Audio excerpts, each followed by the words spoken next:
नमस्कार साथियों। मैं देवेश शुक्ला आप सभी साथियों का स्वागत करता हूं आपके अपने YouTube प्लेटफॉर्म एग्जाम घर पर। और आप सब उम्मीद है स्वस्थ होंगे, मस्त होंगे और बारिश के मौसम का मजा भी ले रहे होंगे।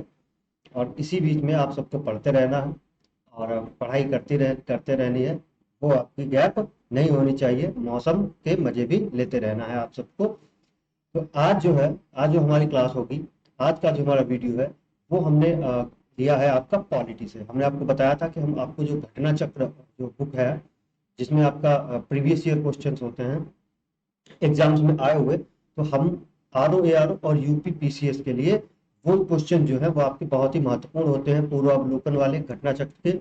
अब हम आज से जो एक सीरीज शुरू कर रहे हैं जिसमें हम आपको संपूर्ण पॉलिटी यानी कि जो आपका राज्य व्यवस्था है, संविधान है, वो हम आपको पूरा डिस्कस करेंगे आपका उसी घटना चक्र के एमसीक्यू फॉर्म में। और उसमें जो भी बताने वाली चीजें होंगी वो हम आपको बताते हुए चलेंगे।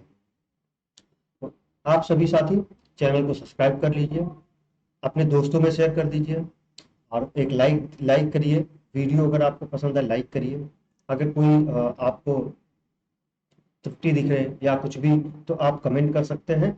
और ये एक हमारी तरफ से कोशिश है आप सबके लिए कि आप सबको हम कंटेंट डिलीवर कर पाए। आप सब पढ़ते रहिए क्योंकि आपका आर ओ का जो री एग्जाम है वो होने वाला है दिसंबर में। इसी सीरीज में आपके लिए एक रिवीजन जो है वो आपका हम कराने वाले हैं। तो आज की हमारी जो पहली क्लास है वो है संविधान, भारत का संवैधानिक विकास। क्या भारत का संवैधानिक विकास, कि भारत का जो संविधान बना या जो संविधान है उसका विकास कहाँ से शुरू हुआ। अगर आप देखेंगे तो भारत का जो संविधान है, जो हमारा जो वर्तमान जो संविधान है, इसका विकास लगभग 1916 के आसपास से ही शुरू हो गया था। जब ब्रिटिश की जो कंपनी थी ईस्ट इंडिया कंपनी, जब वो हमारे देश में शासन करने के लिए आई, लगभग मान के चलिए आप तभी से क्या हुआ था, हमारे संविधान का विकास शुरू हो गया था। क्यों?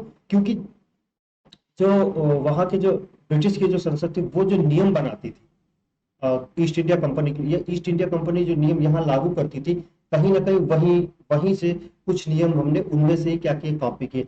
आपको पता होगा कि जो 1935 का भारत शासन अधिनियम था, वहां से मैक्सिमम लगभग लगभग 40 से 50 50-60% क्या है, वही पूरा जो अधिनियम है वही पूरा क्या है हमारे संविधान में छपा। तो हमारे जो संविधान का जो विकास है वो बहुत पुराना है, यानी कि जब से ब्रिटिशर्स आए, यानी कि जब से जो ईस्ट इंडिया कंपनी थी वो हमारे देश में आई थी। और वो आई किस लिए थी? व्यापार करने के लिए। तो आपको ये चीजें पता होंगी। अब क्या देखा जाता है, जो संविधान का विकास है इसको दो दो दो पार्ट में देखा है। किसमें? आपका दो पार्ट में देखा था। पहला पार्ट जो आपका होता है कंपनी का शासन। किसका? कंपनी का शासन। और कंपनी का शासन कब से कब तक रहा? 1773 से लेकर के 1858 तक। जो भी वो एक्ट आते गए, जो भी उनके नियम कानून आते गए, तो 1858 तक, कब से? 1773 से 1858 तक के शासन को हम क्या कहते हैं? कंपनी का शासन कहते हैं। क्या कहते हैं? कंपनी का शासन कहते हैं। और जो ब्रिटिश ताज के अधीन जो शासन है वो कब से कब तक है आपका? 1858 से लेकर के 1947, यानी कि जब तक हमारा देश आजाद नहीं हो जाता।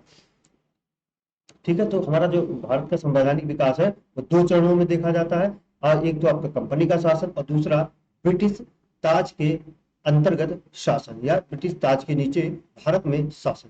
इसमें कुछ एक्ट है, कुछ शासन अधिनियम है, ये चीजें इन्हीं के बेस पे आपका प्रश्न है। और आप अब देखेंगे कि किस तरह के प्रश्न आते हैं आपके एग्जाम्स में। शुरू करेंगे आज का अपना पहला प्रश्न। और आप सब ध्यान से देखें और क्लास को पूरा देखें, चैनल को सब्सक्राइब जरूर करें और एक लाइक करें। ठीक है, देखें आज का पहला प्रश्न।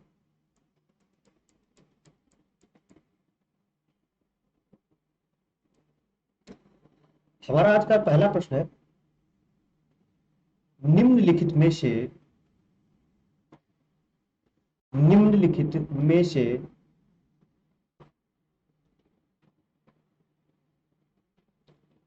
निम्नलिखित में से किस अधिनियम में कोलकाता में सर्वोच्च न्यायालय की स्थापना का प्रावधान किया गया था? यानी कि जो कोलकाता में सर्वोच्च न्यायालय जो बनाया गया था, जो सर्वोच्च न्यायालय की स्थापना हुई थी, वो किस अधिनियम के तहत हुई थी? किस अधिनियम के तहत कोलकाता में सर्वोच्च न्यायालय की स्थापना की गई थी? आपको ये बताना है।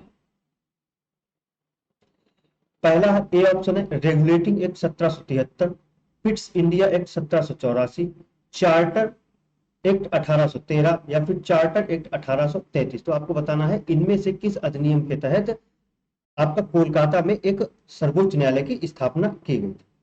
तो आप सबको पता होगा कि रेगुलेटिंग एक्ट पहला कब आता है, 1773 में, 1773 में आता है। और इसी के द्वारा 1774 में, कब, इसी के द्वारा 1700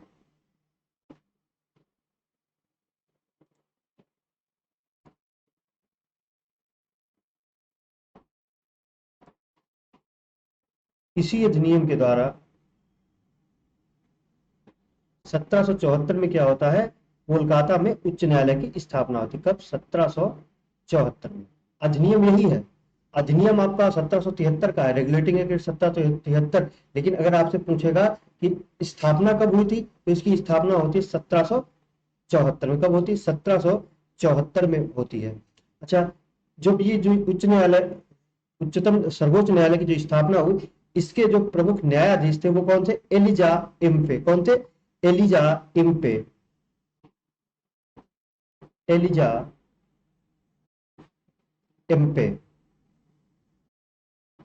इम्पे। ये भी आपका एग्जाम में पूछा हुआ प्रश्न है कि जो रेगुलेटिंग एक्ट है, उस रेगुलेटिंग एक्ट 1773 के द्वारा कोलकाता में एक सर्वोच्च न्यायालय की स्थापना की गई। कब, 1774 में, एक्ट 1773 का, स्थापना 1774 में। और इसके जो मुख्य न्यायाधीश थे वो कौन थे, एलिजा एम्फे। कौन थे, एलिजा एम्फे। तो इतनी चीज आपको याद रखनी है। अगला, अगला है, सर्वोच्च न्यायालय की स्थापना के संबंध में निम्न में से कौन सा या कौन से कथन सही है। अब वही बात है जो सर्वोच्च न्यायालय, जो भी आपको पिछले क्वेश्चन में पढ़ाया, बताया कि 1773 के एक्ट के द्वारा 1774 में स्थापना होती है सर्वोच्च न्यायालय की। और इसके जो मुख्य न्यायाधीश थे वो कौन थे, एलिजा एम्फे। तो आप देखिए कौन सा सही होगा। पहला पॉइंट है, कोलकाता में सर्वोच्च न्यायालय की स्थापना 1773 के रेगुलेटिंग एक्ट के द्वारा की गई। तो ये तो सही हो गया, आपको हमने अभी बताया पिछले क्वेश्चन में कि 1773 के एक्ट के द्वारा की गई।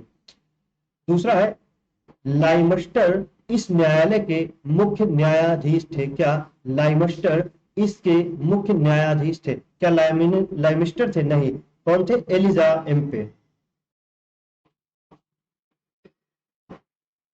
एलिजा इम्पे कौन थे, इसके मुख्य न्यायाधीश थे। तो ये वाला आपका गलत हो जाएगा। जब ये गलत हो जाएगा तो ऑप्शन आपका कौन सा सही हो जाएगा,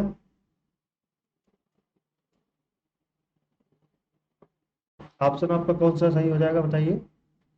ए पार्ट, यानी कि केवल एक सही हो जाएगा, केवल एक आपका सही होगा। अगला देखिए, अगला है आपका प्रश्न संख्या 3, सही मिलान कीजिए। क्या, सही मिलान कीजिए। पहला है, ए नियंत्रण परिषद की स्थापना, बी है आपका सर्वोच्च न्यायालय की स्थापना, सी है आपका इंग्लिश मिशनरी को कार्य करने की अनुमति, और डी है आपका गवर्नर जनरल की परिषद में कानूनी सदस्य। तो आप बताइए। अब देखिए, हमने अभी आपको बताया सर्वोच्च न्यायालय की स्थापना, सर्वोच्च न्यायालय की स्थापना ये कब होती है, नियामक अधिनियम 1773। कब होती है, 1773। तो बी का ये वाला हो जाएगा। क्या, बी का आपका पहला वाला ये नियामक अधिनियम 1773। अब बी में देखिए एक कहां पे है, तो बी में एक यहाँ पे है, और देखिए डी वाले में यहाँ भी नहीं। तो आपका कौन सा ऑप्शन सही हो जाएगा, ऑप्शन नंबर आपका बी सही हो जाएगा। कौन सा सही हो जाएगा आपका, ऑप्शन नंबर बी सही हो जाएगा। जो नियंत्रण परिषद की स्थापना है ये कब होती है, पिट्स का भारतीय अधिनियम 1784 के द्वारा। सर्वोच्च न्यायालय की स्थापना कब होती है, नियामक अधिनियम 1773 के द्वारा। इंग्लिश मिशनरी को कार्य करने की अनुमति जो है आपको दी जाती है कब, चार्टर अधिनियम 1813 के द्वारा। और गवर्नर जनरल की परिषद में कानूनी सदस्य कब बनते हैं, चार्टर अधिनियम 1833 के द्वारा। तो आपका ऑप्शन नंबर बी सही हो जाएगा। ए का दूसरा, बी का पहला, और सी का तीसरा, और डी का चौथा आपका सही हो जाएगा।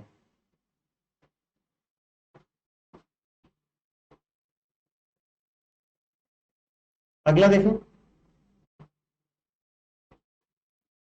अगला है प्रश्न, निम्नलिखित में से किसने किससे या किन से भारत में अंग्रेजी शिक्षा की नींव पड़ी? बताइए। पहला है 1813 का चार्टर एक्ट, जनरल समिति ऑफ पब्लिक इंस्ट्रक्शंस 1823, या प्राच्यविद और आंग्लविद विवाद के द्वारा शिक्षा की भारत में अंग्रेजी शिक्षा की नींव पड़ी। ये आपको बताना। बताइए कौन सा सही होगा। पहला है 1813 का चार्टर एक्ट, दूसरा है जनरल समिति ऑफ पब्लिक इंस्ट्रक्शंस 1823, और तीसरा है प्राच्यविद और आंग्लविद विवाद। बताइए।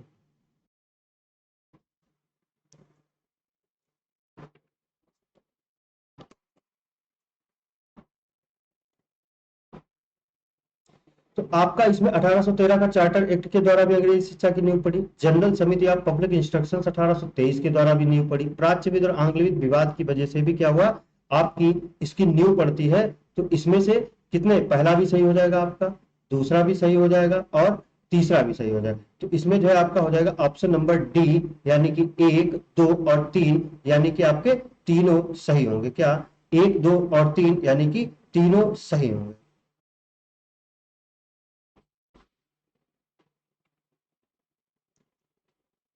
अगला देखिए, अगला है आपका प्रश्न संख्या 5। किस अधिनियम के द्वारा ब्रिटिश संसद ने चाय और चीन के व्यापार को छोड़कर ईस्ट इंडिया कंपनी के भारत के साथ व्यापारिक एकाधिकार को समाप्त कर दिया? देखिए, जो हमारा जो ब्रिटिश संसद थी, इसने क्या किया कि जो कंपनी के पास जो एकाधिकार था, मतलब भारत में हर तरह का शासन करने का, वो क्या होता है, एक अधिनियम होता है। कौन सा अधिनियम था, यही वही आपसे पूछा है कि कौन सा अधिनियम था जिसके द्वारा, जिसके तहत कंपनी को सिर्फ किस चीज के लिए किस चीज की छूट दी गई, चाय और चाय का व्यापार और चीन के साथ व्यापार को छोड़कर ईस्ट इंडिया कंपनी क्या हुआ, उसका जो व्यापारिक एकाधिकार था उसको समाप्त कर दिया। वो चार्टर एक्ट कौन सा था आपका, ये बताना है आपको। 1813 का चार्टर अधिनियम, 1833 का, 1853 का, 1873 का। तो ये वाला जो चार्टर अधिनियम है ये आपका था कौन सा, 1813। कौन सा, 1813 के चार्टर अधिनियम के द्वारा कंपनी के व्यापारिक एकाधिकार को समाप्त कर दिया गया, सिर्फ दो चीजों को छोड़कर। एक तो आप चाय का व्यापार कर सकते थे कंपनी, और दूसरा चीन के साथ जो व्यापार था वो कर सकती थी। इसके अलावा में उसके सारे जो है व्यापारिक अधिकार क्या कर दिए गए थे, समाप्त कर दिए गए थे। तो आपका ऑप्शन नंबर ए सही हो जाएगा, 1813 का चार्टर अधिनियम। अगला देखिए, अगला है किस अधिनियम ने भारत में व्यापार पर ईस्ट इंडिया कंपनी के एकाधिकार को समाप्त कर दिया? वही चीज वहां पे आपका ईयर दिया था, अब वही यहाँ पे देखिए किस अधिनियम ने, बात वही है, सिर्फ आपको लैंग्वेज बदली हुई है। अब प्रश्न वो भी आया है, प्रश्न ये भी आ चुका है आपके एग्जाम। किस अधिनियम ने भारत में व्यापार पर ईस्ट इंडिया कंपनी के एकाधिकार को समाप्त कर दिया? वहां पे आपको दे दिया कि कौन कौन से छोड़ दिए थे, आपका चाय और चीन के साथ व्यापार, लेकिन यहाँ बताया है कि एकाधिकार को समाप्ति कर दिया। कौन सा था, तो 1813 का चार्टर एक्ट। अभी आपने पिछले क्वेश्चन में कौन सा, 1813 का चार्टर एक्ट। इससे आप एक चीज और समझ सकते हैं कि प्रश्न जो है वो आपके एग्जाम में क्या होते हैं, रिपीट होते हैं। क्या होते हैं, रिपीट होते हैं। इसीलिए आपको क्या है, पढ़ना और प्रैक्टिस करना बहुत जरूरी है, खासकर प्रीवियस ईयर क्वेश्चंस को। अगला है हमारा प्रश्न संख्या 7। चार्टर एक्ट 1813 के संबंध में निम्नलिखित पर विचार करें। अब देखिए 1813 का जो एक्ट चार्टर एक्ट है, इसी पे देखिए तीसरा प्रश्न है, ये आया हुआ है। देखिए 1813 के संबंध में निम्नलिखित पर विचार कीजिए। देखिए पहला पॉइंट है, इसने भारत में ईस्ट इंडिया कंपनी के व्यापार आधिपत्य को चाय का व्यापार तथा चीन के साथ व्यापार को छोड़कर समाप्त कर दिया। ये आपका सही हो जाएगा, क्योंकि हम आपको अभी ऊपर यही वाला देख के आए हैं। अब देखिए, अब इससे आप जैसे आपका मान लीजिए एक आपका सही हुआ, अब इसमें ऑप्शन में देखिए जिसमें एक होगा वो ऑप्शन होगा, जिसमें एक नहीं होगा वो आपका ऑप्शन नहीं हो सकता। देखो इसमें एक है, इसमें भी एक है, इसमें भी एक है, इसमें एक नहीं, तो आपका ऑप्शन नंबर बी जो है नहीं हो सकता। अगला देखिए, दूसरा पॉइंट है, इसने कंपनी द्वारा अधिकार में लिए गए भारतीय राज्य क्षेत्र पर ब्रिटिश राज्य की संप्रभुता को स्थापित कर दिया। क्या इस एक्ट ने, कौन से, चार्टर एक्ट 1813 ने कंपनी द्वारा एकाधिकार में लिए गए भारतीय राज्य क्षेत्र पर ब्रिटिश राज्य की संप्रभुता को स्थापित कर दिया था? क्या ऐसा हुआ था? अब बताइए। हाँ, ये हुआ था कि जब जो कंपनी जो शासन कर रही थी उसने जितने भी भारत के जो राज्य क्षेत्र थे, भारत के जो राज्य क्षेत्र उन्हें अपने अंतर्गत लिया था। अब जब उसका आधिपत्य खत्म कर दिया, एकाधिकार व्यापार है उससे, तो क्या हुआ, ये जो राज्य थे वो आपके कहाँ चले गए, आपके डायरेक्ट संप्रभुता किसे मिली गई, ब्रिटिश राज को। तो ये वाला पॉइंट भी आपका सही हो जाएगा, पहला और दूसरा। अब देखिए एक और दो किसमें किसमें है, एक दो इसमें है, इसमें एक और तीन है, इसलिए ये गलत हो गया। अब या तो एक और दो सही होगा और या फिर एक दो और तीन सही होगा, तो दो ऑप्शन आपके कट गए। अगला देखिए तीसरा पॉइंट है, भारत का राजस्व अब ब्रिटिश संसद के नियंत्रण में आ गया था। भारत का जो राजस्व था क्या वो अब ब्रिटिश संसद के नियंत्रण में आ गया था, नहीं, ऐसा नहीं था।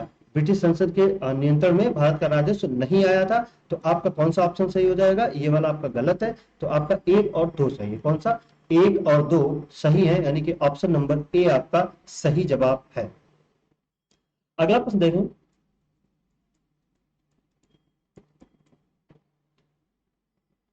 अगला प्रश्न है, किस अधिनियम ने भारतीयों को अपने देश के प्रशासन में कुछ हिस्सा लेना संभव, किस अधिनियम ने भारतीयों को अपने देश के प्रशासन में कुछ हिस्सा लेना संभव बनाया।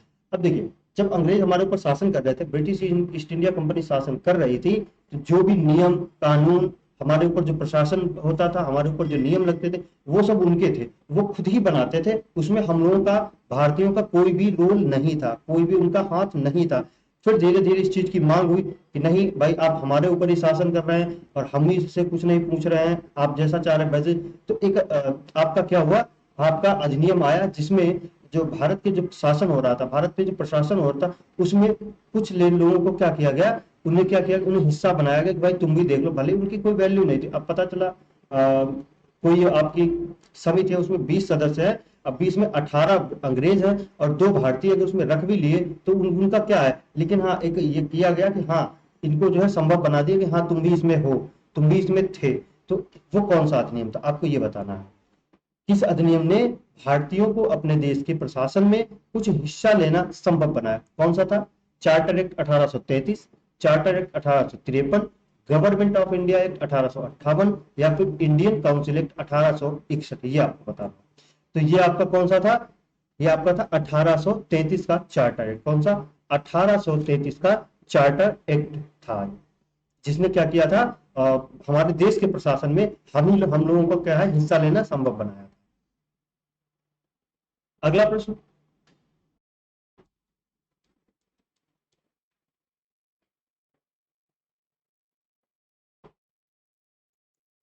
अभी तक जो आपने 8 प्रश्न देखे ये थे आपके कंपनी शासन के अंतर्गत, जो शासन था कंपनी के अंतर्गत उससे रिलेटेड क्वेश्चन थे। अब आते हैं आपके ब्रिटिश ताज के अंतर्गत जो शासन आया, उसमें जो अधिनियम आए या उसमें जो आपके शासन अधिनियम आए उनके लेकर के। तो पहला प्रश्न है, भारतीय परिषद अधिनियम 1861 के संबंध में निम्न कथनों को पढ़कर सही विकल्प चुनें।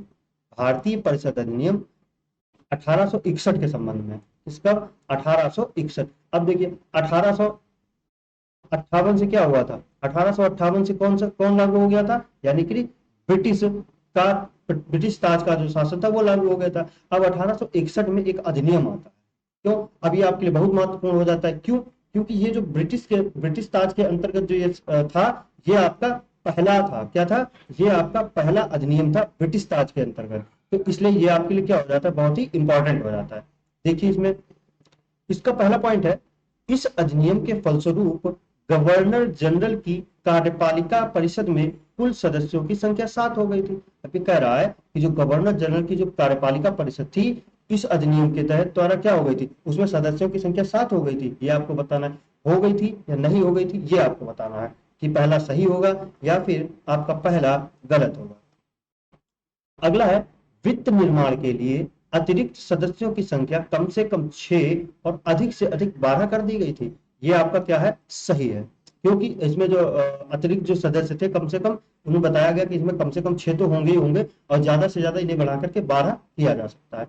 अगला तीसरा पॉइंट है, प्रांतीय और केंद्रीय विषयों में किसी तरह का भेदभाव नहीं रखा गया। क्या ये बात सही है, तो हाँ ये बात भी सही है कि प्रांतीय और केंद्रीय विषयों में क्या किया गया था, किसी तरह का भेदभाव नहीं रखा गया था। तो आपका ये भी सही हो जाएगा। अब ये बताइए आप, इस अधिनियम के फलस्वरूप जो गवर्नर जनरल की कार्यपालिका परिषद में कुल सदस्यों की संख्या 7 हो गई थी। बताइए कितने सदस्यों की संख्या हो गई थी?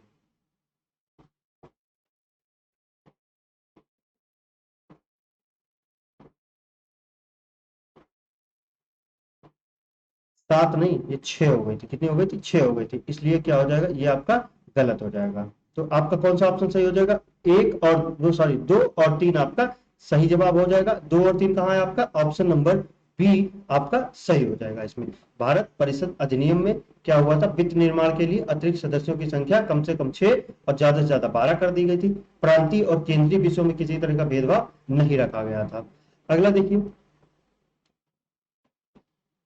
अगला है आपका प्रश्न संख्या 10, और ये कह रहा है कि भारतीय परिषद अधिनियम 1892 के संबंध में निम्न कथनों को पढ़कर सही विकल्प चुनें। भारतीय परिषद अधिनियम 1892 के संबंध में निम्न कथनों को पढ़कर सही विकल्प चुनें। तो पहला है आपका, इसे 20 जून 1892 को लागू किया गया। कब? 20 जून 1892 को लागू किया गया। कुल 24 सदस्यों में से गैर सरकारी सदस्यों की संख्या 5 थी। तीसरा, सदस्यों को पूरक प्रश्न पूछने का अधिकार दिया गया। अब आप 1 मिनट देखिए और फिर बताइए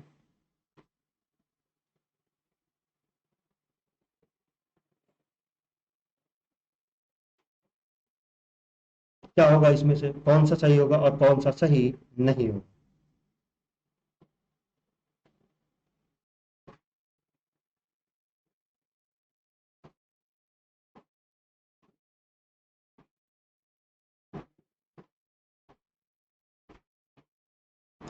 देखो, ये जो है, ये 20 जून 1892 को क्या हुआ था? लागू नहीं हुआ था। ये आपका लागू होता है कब?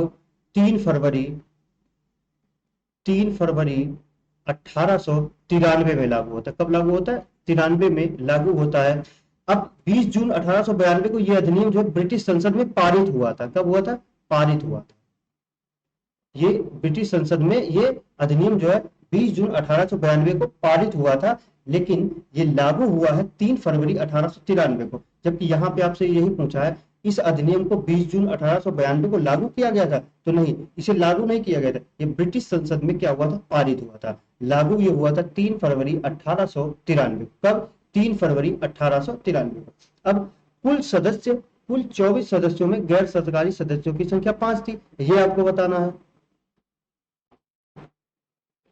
जब नहीं, इसमें इसमें जो थी आपकी जो सदस्य संख्या थी वो क्या कर दी गई थी? न्यूनतम 10 बढ़ा के कर दी गई थी, और आपकी मैक्सिमम 16। क्या? न्यूनतम 10 और मैक्सिमम 16।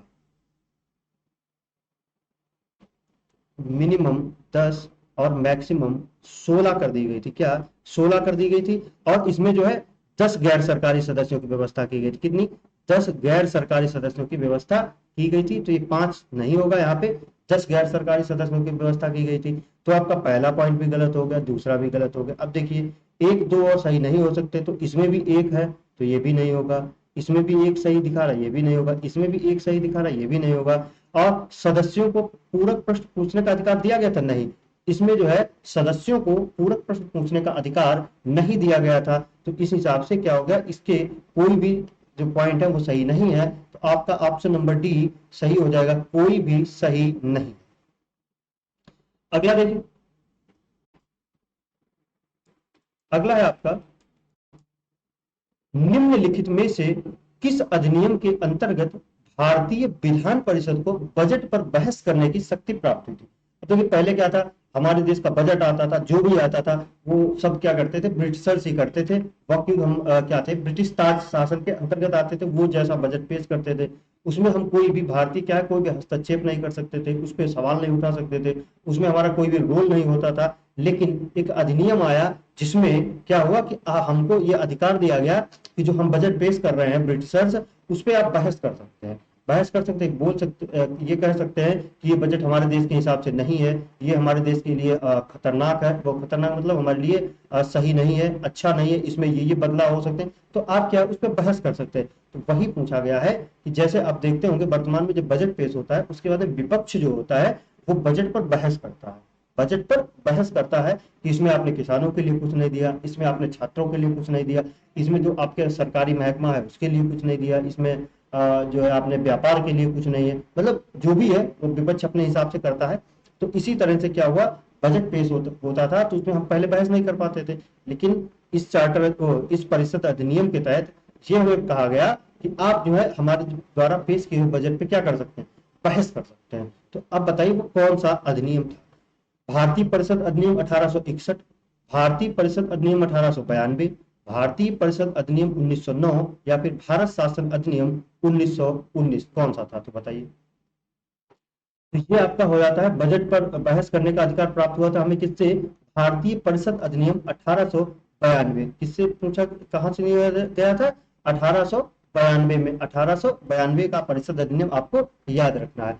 अब इसमें जो पता क्या किया गया था, जो हमारा बजट था, बजट पर बहस करने की शक्ति दी गई, लेकिन क्या किया गया था, इसमें मताधिकार, जो मतदान करने का अधिकार था वो नहीं दिया गया था। इसलिए तो आपको याद रखना है कि बजट पर बहस करने की जो है हमें शक्ति दी गई थी, लेकिन मतदान करने की शक्ति नहीं दी गई थी। ठीक है, और इसके अंतर्गत एक और काम हुआ था कि आपको जो है 6 दिन की पूर्व नोटिस, यानी कि 6 दिन पहले बता करके आप क्या कर सकते थे, कार्यपालिका से प्रश्न पूछ सकते थे। 6 दिन पहले आपको नोटिस देना होता था, तब आप कार्यपालिका से प्रश्न कर सकते थे। इसमें आप वोटिंग नहीं कर सकते थे, क्या कर सकते थे, सिर्फ और सिर्फ बजट पर बहस कर सकते थे। तो आपको 3 चीजें याद रखनी है। आपको 1892 में क्या हुआ, आपको बजट पे क्या हुआ, बहस करने का अधिकार मिला, लेकिन आप इसमें मतदान नहीं कर सकते थे। दूसरा, आप कार्यपालिका से कोई अगर प्रश्न पूछना चाहते थे बजट पे, तो क्या होता था, हमें 6 दिन पहले क्या देनी होती थी, आपको नोटिस देनी होती। तो इतनी बात आप याद रखेंगे यहां से। अगला देखें प्रश्न। अगला प्रश्न है, ब्रिटिश शासन में सांप्रदायिक प्रतिनिधित्व की व्यवस्था निम्नलिखित में से किस अधिनियम द्वारा की गई थी। आप सबको पता है कि सांप्रदायिक प्रतिनिधित्व की व्यवस्था किससे की गई थी। ए, भारतीय काउंसिल अधिनियम 1892, मार्ले मिंटो सुधार 1909, मार्ले मिंटो सुधार 1909, मॉन्टेगू चेम्सफोर्ड सुधार 1919, या फिर भारत शासन अधिनियम 1935, कब की गई थी। तो ये आप सबको पता है, ये की गई थी 1909 में, और 1909 के इसको क्या बोलते हैं, मार्ले मिंटो सुधार। तो जो सांप्रदायिक प्रतिनिधित्व है, सांप्रदायिक प्रतिनिधित्व की व्यवस्था जो है आपकी मार्ले मिंटो सुधार 1909 से की गई थी। किससे की गई थी, 1909 के की गई थी। और इसमें क्या कहा गया था कि मुस्लिमों के लिए पृथक निर्वाचन मंडल, क्या मुस्लिमों के लिए जो पृथक पृथक निर्वाचन मंडल दिया गया था इसमें, और इसी को क्या कहा गया था, सांप्रदायिक प्रतिनिधित्व कहा गया था। क्या कहा गया था, सांप्रदायिक प्रतिनिधित्व कहा गया था। तो अगला देखें।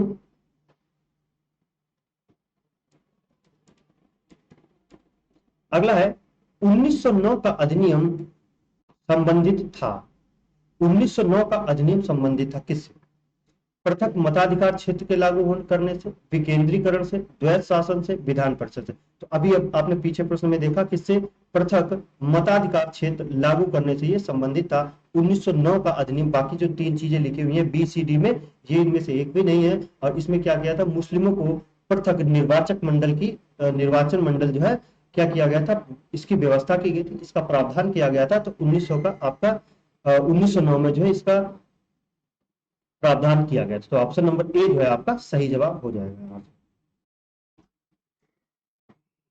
अगला प्रश्न है, निम्नलिखित में से किसी एक अधिनियम द्वारा, किस एक अधिनियम द्वारा भारत में संघीय न्यायालय की स्थापना की गई थी। बहुत इंपॉर्टेंट क्वेश्चन है कि संघीय न्यायालय की स्थापना किस भारत परिषद अधिनियम के द्वारा की गई थी। भारतीय परिषद अधिनियम 1861, भारत शासन अधिनियम 1909, भारत शासन अधिनियम 1919, या फिर उपयुक्त में से कोई नहीं। बताइए किससे की गई थी।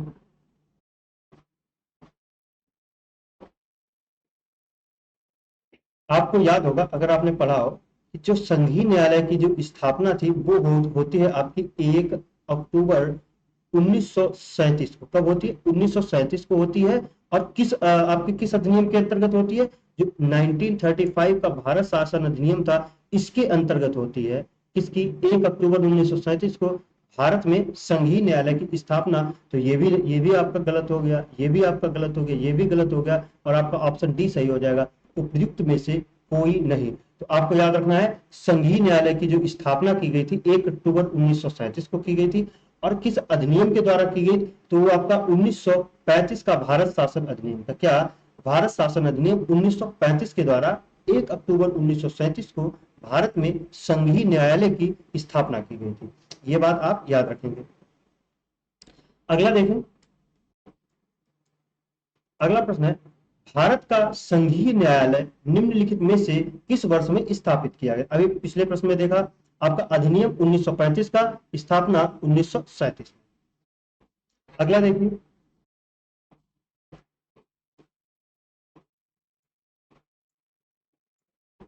केंद्र में द्वैध शासन किस अधिनियम के अंतर्गत स्थापित किया गया? केंद्र में द्वैध शासन किस अधिनियम के अंतर्गत स्थापित किया गया, ये आपको बताना। 1909 के अधिनियम द्वारा? नहीं। भारत शासन अधिनियम, सरकार अधिनियम 1919? नहीं। 1947 से ये हुआ था आपका केंद्र में भारत सरकार अधिनियम 1935 के द्वारा। कब हुआ था? 1935 के अंतर्गत क्या हुआ था? केंद्र में क्या हुआ था? द्वैध शासन की व्यवस्था की गई थी। तो ये आप याद रखना है। अगला है, 1919 के भारत शासन अधिनियम की निम्नलिखित में से कौन सी प्रमुख विशेषता है? जो 1919 का जो भारत शासन अधिनियम था, इसकी प्रमुख विशेषता के बारे में पूछा है। पहला, प्रांतों की कार्यकारिणी सरकार में द्वैध शासन की व्यवस्था की गई। 1919 प्रांतों की, मुसलमान के लिए पृथक सांप्रदायिक निर्वाचक मंडलों की व्यवस्था की गई। ये भी आपको बताना है, हाँ ऐसा हुआ था या नहीं। और केंद्र के प्रति केंद्र द्वारा प्रांतों को विधायिका ने शक्ति का हस्तांतरण किया था। क्या किया था? शक्ति का हस्तांतरण किया था। तो आपको ये बताना,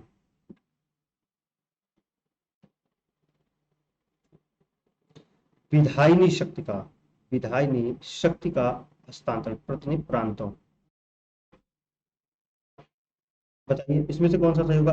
पहला, दूसरा, यानी कि केवल एक, केवल दो और तीन, केवल एक और तीन, या फिर एक दो तीन। देखिए 1919 के भारत शासन के अधिनियम क्या हुआ था? प्रमुख विशेषता कौन थी? प्रांतों की कार्यकारिणी सरकार में द्वैध शासन की व्यवस्था की गई थी। देखिए केंद्र में अगर आपसे पूछेगा द्वैध शासन कब लागू हुआ था? 1935 से, वो 1935 के शासन अधिनियम से। लेकिन अगर प्रांतों में द्वैध शासन की बात की जाएगी तो प्रांतों में जो द्वैध शासन वो आपका 1919 के शासन अधिनियम से लगाया गया था। कब लगाया गया था? 1919 से। अगला है, मुसलमानों के लिए पृथक सांप्रदायिक निर्वाचक मंडलों की व्यवस्था की गई थी। नहीं, वो आपको हमने पीछे बताया किस शासन अधिनियम से की गई थी, और आप टाइप करें कमेंट में यहाँ पे। और केंद्र द्वारा प्रांतों की विधायिनी शक्ति के शक्ति विधायिनी शक्ति का हस्तांतरण किया गया। हाँ ये सही है, तो आपका पहला और तीसरा सही हो जाएगा और दूसरा गलत हो जाएगा। अब ये बताइए सांप्रदायिक जो पृथक सांप्रदायिक निर्वाचक मंडल है, इसकी व्यवस्था किसके द्वारा की गई थी? वो आप बताइए किस अधिनियम के द्वारा की गई थी। तो आपका एक और तीन, यानी कि ऑप्शन नंबर सी आपका जो है सही जवाब। अगला प्रश्न है, भारतीय इतिहास के संबंध में द्वैध शासन सिद्धांत किसे निर्दिष्ट करता है? द्वैध शासन सिद्धांत किसे निर्दिष्ट करता है? अब आपको बताना है। देखिए प्रांतों में 1919 और केंद्र में 1935। पहला है, केंद्रीय विधानमंडल का दो सदनों में विभाजन। इस कहने का मतलब यह है, इसने पूछा है कि द्वैध शासन का मतलब क्या है। केंद्रीय विधानमंडल का दो सदनों में विभाजन इसका मतलब है, या फिर दो सरकारें अर्थात केंद्रीय और राज्य सरकारों का शुरू किया जाना, जैसे वर्तमान में हमारे यहाँ चल रही है केंद्र सरकार यानी कि मोदी जी प्रधानमंत्री, और राज्य सरकार यानी कि योगी बाबा। तो क्या मतलब ऐसा है? ये भी बताना है द्वैध शासन का मतलब क्या है। या फिर दो शासक समुच्चय, एक लंदन में और दूसरा दिल्ली में। या फिर द्वैध शासन का मतलब ये हुआ कि एक शासक जो है वो आपका लंदन में बैठेगा और दूसरा शासक जो आपका दिल्ली में बैठेगा। या फिर प्रांतों में प्रायोजित विषयों का दो प्रवर्गों में विभाजन। तो आपको ये बताना है कि क्या इसका मतलब है, किसका? द्वैध शासन का मतलब। तो ना ही ये द्वैध शासन का मतलब है, केंद्रीय विधानमंडल को दो सदनों में विभाजित नहीं किया गया, ना ही दो सरकारें राज्य और केंद्र नहीं, ना ही दो समुच्चय एक लंदन एक दिल्ली वाला, ये भी नहीं था। और ये होता था कि प्रांतों में जो प्रायोजित विषय थे इन्हें दो प्रवर्गों में विभाजित कर दिया जाता। कहाँ? दो प्रवर्गों में विभाजित किया जाता। तो यही क्या था? द्वैध शासन का सिद्धांत था। अगला देखिए, अगला है, निम्नलिखित में से किसने ब्रिटिश भारत में प्रांतीय स्वायत्तता शुरू की? क्या निम्नलिखित में से किसने ब्रिटिश भारत में प्रांतीय स्वायत्तता शुरू की, ये आपको बताना है। तो प्रांतीय स्वायत्तता कहां से शुरू हुई? कैबिनेट मिशन से? नहीं। Simon commission? नहीं। भारत सरकार अधिनियम 1935? नहीं। ये होता है आपका भारत सरकार अधिनियम 1919 से। कहां से? भारत सरकार 1919 से ये शुरू किया गया था। अगला प्रश्न, भारतीय विधान पालिका प्रथम बार द्विसदनीय बनाई गई। भारतीय विधान पालिका भारत प्रथम बार द्विसदनीय कब बनाई गई थी? किसकी, कौन से एक्ट के द्वारा? 1892 के काउंसिल एक्ट, 1909, 1919 या फिर 1935, ये आपको बताना है। तो ये आपकी बनाई गई थी कब? द्विसदनीय कब बनाई गई थी? 1919 में। कब बनाई गई थी? 1919 में क्या किया गया था? इसे द्विसदनीय बनाया गया था। अगला, निम्नलिखित कथनों पर विचार कीजिए। चलिए आइए विचार करते हैं, क्या है भाई विचार में। पहला है 1919 के मॉन्टेगू चेम्सफोर्ड सुधारों में 21 वर्ष से अधिक आयु की सभी महिलाओं के लिए मताधिकार की स्वीकृति दी गई। यानी कि जो 1919 में जो मॉन्टेगू चेम्सफोर्ड सुधार आया था, उसमें 21 वर्ष से अधिक की जो महिलाएं थी, यानी कि क्या महिलाओं को मताधिकार दिया गया था? मताधिकार दिया गया था या नहीं दिया गया था, ये बताना है। फिर है 1935 के गवर्नर ऑफ इंडिया एक्ट में विधानमंडल में महिलाओं के लिए आरक्षित स्थानों का प्रावधान किया गया था। यानी कि 1935 में जो आपका एक्ट आया था, इसमें क्या हुआ था? विधानमंडल में क्या महिलाओं के लिए सीट को आरक्षित किया गया था? ये आपको बताना है।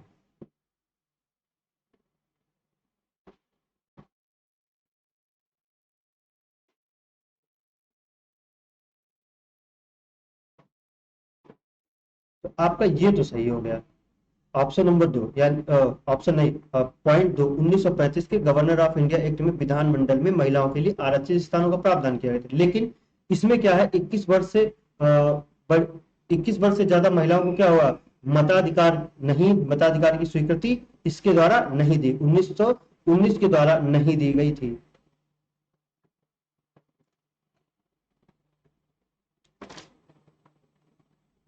अब दी गई थी या नहीं दी गई थी, यहां से आप एक चीज देखेंगे, यहाँ पे जो है दी गई थी, लेकिन नहीं दी गई थी हमने क्यों कहा? क्योंकि जितनी भी महिलाएं थी देश की सभी महिलाओं को नहीं दी गई थी।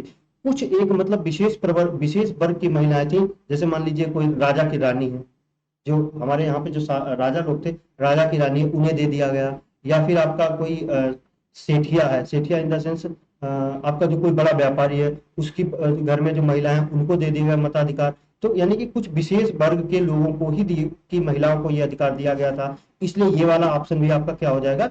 गलत हो जाएगा। तो आपका सिर्फ ऑप्शन नंबर 2 सही होगा, केवल 2 आपका सही। अगला देखिए,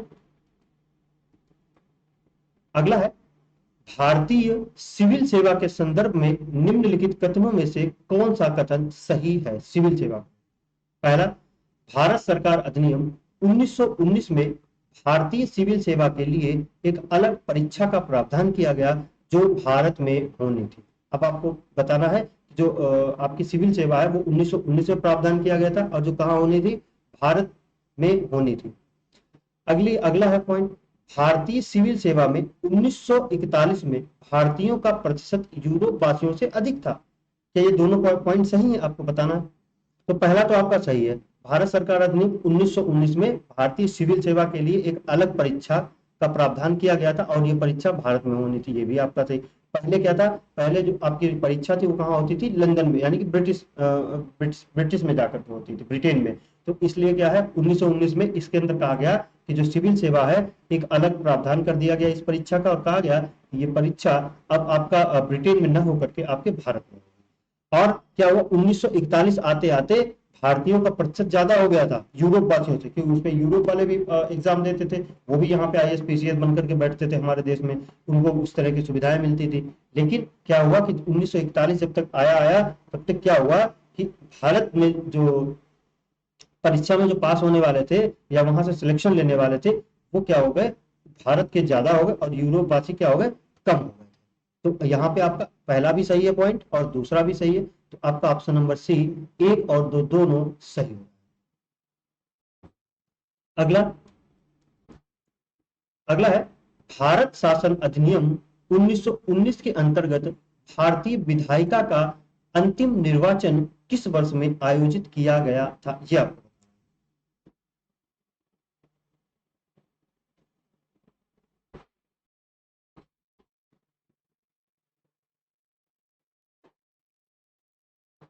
भारत शासन अधिनियम 1919 के अंतर्गत भारतीय विधायिका का अंतिम निर्वाचन किस वर्ष आयोजित किया गया? 1930 में? नहीं, 1934, 1945 और 1947। तो ये आपका हो जाएगा ऑप्शन 1945। 1919 के अंतर्गत भारतीय विधायिका का अंतिम जो निर्वाचन है वो कब किया गया था? 1945 में किया गया था। और उसके बाद में 1946 में जो है आपका क्या होता है, 46, 45, 46, 47 तक चलता है। 47 में क्या होता है, हमारा देश आजाद हो जाता है। और उसके बाद में क्या होता है, हमारी संविधान सभा का गठन होता है, हमारा संविधान बनता है और हमारा संविधान लागू होता है। और उसके बाद में क्या होता है, फिर चुनाव होते हैं, यानी कि अगला निर्वाचन होता है जो कि स्वतंत्र भारत का होता है। और ये जो है गणतंत्र परतंत्र भारत का 1919 के अंतर्गत क्या था, अंतिम निर्वाचन था। कब? 1945। अगला है पॉइंट, अगला क्वेश्चन है,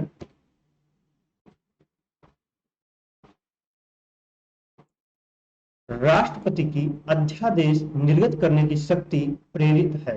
राष्ट्रपति की अध्यादेश निर्गत करने की शक्ति प्रेरित है। भारत सरकार अधिनियम 1919 से, भारत सरकार अधिनियम 1935 से, भारत सरकार अधिनियम 1909 से, भारत सरकार अधिनियम 1947। तो आपने देखा होगा जो हमारे देश जो राष्ट्रपति है उनकी जो अध्यादेश की शक्ति है वो किस अधिनियम से ली गई है? तो ये जो है ये ली गई है हमारे 1935 के अधिनियम से। कहां से? 1935 के अधिनियम से क्या है, प्रेरित है। हमने आपको बताया कि 50 से 60% जो है हमारा 1935 का जो शासन अधिनियम है वही हमारा पूरा संविधान है, वहीं से हमने उसको क्या किया है, लिया हुआ है। अगला अगला है, निम्नलिखित में से किस अधिनियम द्वारा संवैधानिक निरंकुशता का सिद्धांत परिणित किया गया? क्या निम्नलिखित में से किस अधिनियम द्वारा संवैधानिक निरंकुशता का सिद्धांत परिणित किया गया? 1909 का भारतीय काउंसिल, 1919 का भारत सरकार अधिनियम, 1935 का भारत सरकार अधिनियम, या फिर 1947 का भारत सरकार अधिनियम। तो ये किसके द्वारा पारित किया गया था? ये भी आपका 1935 का जो भारत शासन अधिनियम था इसके द्वारा इसे क्या किया गया था, परिणित किया गया था। अगला पॉइंट, भारत के संविधान में केंद्र और राज्यों के बीच किया गया शक्तियों का विभाजन इनमें से किसमें उल्लेखित योजना पर आधारित है? ये आपको बताना। मार्ले मिंटो सुधार 1909, मोंटेगू चेम्स सुधार 1919, भारत सरकार अधिनियम 1945, या फिर भारतीय स्वतंत्रता अधिनियम 1947। तो ये भी आपका कहां से लिया गया है? भारत सरकार अधिनियम 1935 में जब ये आया था तो यहाँ पे हमारे यहाँ शासन करने के लिए क्या किया था, इन्होंने राज्य और केंद्रों के मध्य क्या शक्तियों का बंटवारा किया गया था। वहीं से हमने ये चीज क्या की, अपने संविधान में ली। जैसा कि आप पॉलिटी में अगर आपने पढ़ा होगा कि क्या है, हमारे केंद्र और राज्यों की शक्तियों का क्या है, इनकी शक्तियों का अलग अलग बंटवारा है। ठीक है, तो ये भी आपका हो जाएगा 1935।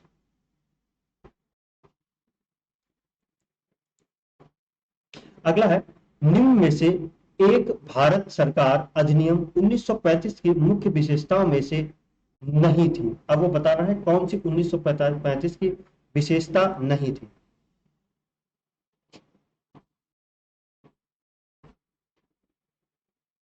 पहला है, इस अधिनियम में अखिल भारतीय महासंघ का प्रावधान था।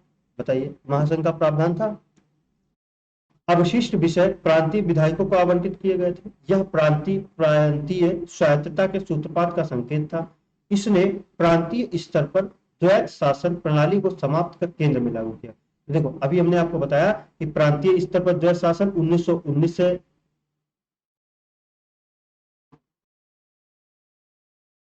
1919 में, ठीक है, और 1935 में क्या किया गया था, इसे प्रांतों में समाप्त करके कहां लागू कर दिया गया था, राज्यों में। किससे? 1935 से। वही बात इसमें कह रहा है, तो आपका डी ऑप्शन जो है सही है और ये आपका जवाब नहीं होगा।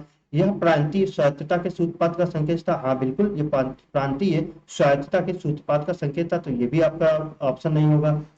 अवशिष्ट विषय प्रांतीय विधायकों को आवंटित कर, नहीं, ये आपका नहीं है, ये आपका गलत है और इसीलिए क्या है, ये आपका सही जवाब है। इस अधिनियम ने अखिल भारतीय महासंघ का प्रावधान किया गया था। ये भी आपका ऑप्शन पॉइंट सही है और ये आपका जवाब नहीं होगा। इसमें नहीं पूछा है कि कौन सा विशेषता नहीं थी, तो ये जो है प्रांतीय विधायिका को आवंटित किया गया था अपशिष्ट विषय, ये आपकी क्या है विशेषता नहीं थी 1935 के भारत सरकार अधिनियम। अगला देखिए, अगला है एक संघीय व्यवस्था और केंद्र में द्वैध शासन भारत में लागू किया गया था, सबको पता है कहां से, 1935 के अधिनियम का। अगला पॉइंट, अगला प्रश्न, अगला प्रश्न है अखिल भारतीय महासंघ स्थापित करने का प्रावधान शामिल किया गया था। अभी आपने उस प्रश्न में देखा कि अखिल भारतीय महासंघ कहां से स्थापित किया गया था, आपका भारत सरकार अधिनियम 1935। कहां से, भारत सरकार अधिनियम 1935। 1935 के अधिनियम द्वारा स्थापित संघ में अवशेष शक्तियां किसको दी गई थी। अब ये प्रश्न, प्रश्न संख्या 30, 1935 के अधिनियम द्वारा स्थापित संघ में अवशेष शक्तियां किसे दी गई थी, ये बताइए आप।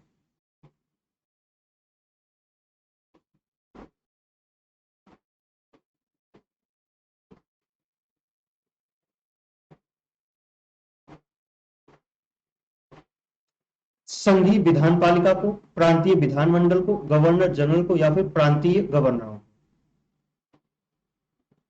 तो ये आपका दी गई थी किसे, गवर्नर जनरल को। किसको, गवर्नर जनरल ऑफ इंडिया को जो स्थापित हुआ था, क्या आपका स्थापित संघ हुआ था, उसकी जो शक्तियां किसे दी गई थी, ये दी गई थी अवशेष शक्तियां गवर्नर जनरल ऑफ इंडिया को। तो ये आप याद रखेंगे, गवर्नर जनरल ऑफ इंडिया।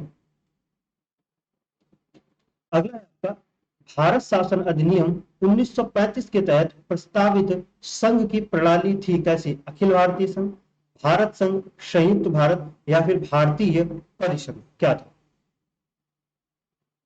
तो ये था आपका भारत संघ, यानी कि Indian union, INDIAN, Indian union, union था। यहां पे अगर इंग्लिश में हिंदी में लिखे अखिल भारतीय संघ भारत संघ, तो भारत संघ यानी कि इंडियन यूनियन। अगर इंडियन फेडरेशन करेगा तो वो आपका गलत हो जाएगा, इंडियन यूनियन आपका सही जवाब होगा, ये आपको याद रखना। अगला प्रश्न है निम्नलिखित में से कौन सा एक भारत शासन अधिनियम 1935 में स्वीकार किया हुआ महत्वपूर्ण और स्थायी अवयव नहीं था। देश के लिए लिखित संविधान, विधानमंडल के लिए निर्वाचित एवं जनप्रतिनिधि, जवाब ये गलत है। एक संघ की योजना पर विचार, विधानमंडल के लिए सरकारी सदस्यों का संवाचित किया जाना, ये आपको बताना इसमें आपका कौन सा होगा।